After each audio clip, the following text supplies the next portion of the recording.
ஒரு குழு ஒன்றை போட்டு ஆய்வு நடத்தியிருக்குது. அந்த குழு ஆய்வறிக்கை கொடுத்தது அரசாங்கத்துடைய ஆவணங்கள்ல இருக்கு. அது என்ன சொல்லியிருக்குது, பெரிய மரக்காடுகள் ஒன்றும் இல்லை புதுக்கோட்டை மாவட்டத்தில், இருக்கிறதெல்லாம் புதர் காடுகளாகவே இருக்குது.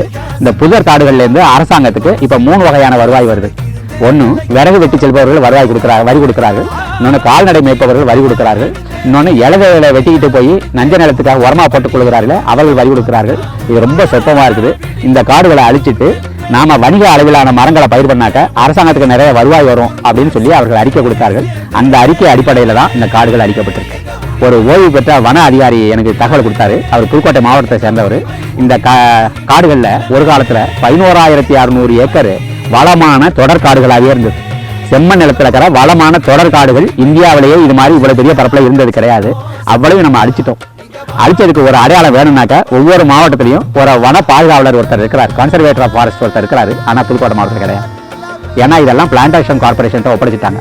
மரங்களை வாணிபத்துக்காக பயிர் பண்ணி அவைகளை வெட்டி அதில் வருவாய் பார்க்கறது, அதுதான் பிளான்டேஷன் கார்பரேஷனுடைய வேலை. அதனால மொத்த காடுகளை அழிச்சிட்டதுனால இந்த மக்கள் எதையெல்லாம் இழந்திருக்கிறார்கள் அப்படின்னு அவங்க சொல்றாங்க. சாதாரணமாக ஒரு அறைக்குள்ள உட்காந்து பேசுற